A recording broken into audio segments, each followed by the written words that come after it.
আসসালামু আলাইকুম। বর্তমানে আমি আছি এই যে জিওদ্দানের যে গেটটা মেন রাস্তা, এই যে এখানে মূলত আমার এখানে আসার উদ্দেশ্য হচ্ছে আমি এখানে আমার গাড়ির তেল শেষ হয়ে গেছে, এই জন্য আমি এই তেলের সিরিয়াল দাঁড়াইছি। তো এটা হচ্ছে জিওদ্দানের গেট, আর এই সাইড হচ্ছে সংসদ ভবনের পিছনের রাস্তা। আমার সামনে প্রায় 200 থেকে 220টা গাড়ি আছে, এই সাইডে প্রায় 100-এর উপরে গাড়ি আছে।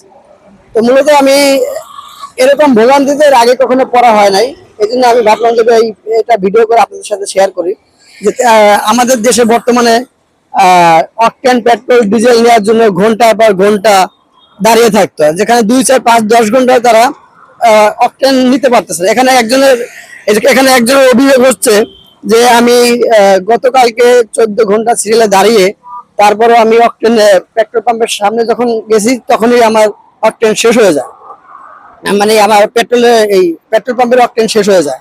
আমি 14 ঘন্টা পর আমি অকটেন নিতে পারি নাই।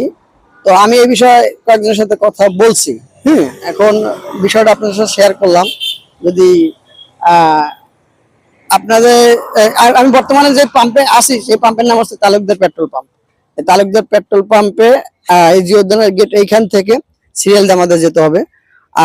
আর একটা কথা, এই সিরিয়ালটা কিন্তু এই যে সিরিয়ালটা গণভবন দিকে গেছে, এটা জিওদ্দানের মেন রাস্তা। আর এই যে সিরিয়ালটা দেখা যাচ্ছে, এই সিরিয়ালটা আপনার জিওদ্দানের যে বিজয় সিগন্যাল পার হইয়া মণিপুরি পাড়া খামারবাড়ি পর্যন্ত চলে গেছে। যাক, ভিডিওটা আপনার সাথে শেয়ার করলাম, এতটুকুই। ধন্যবাদ।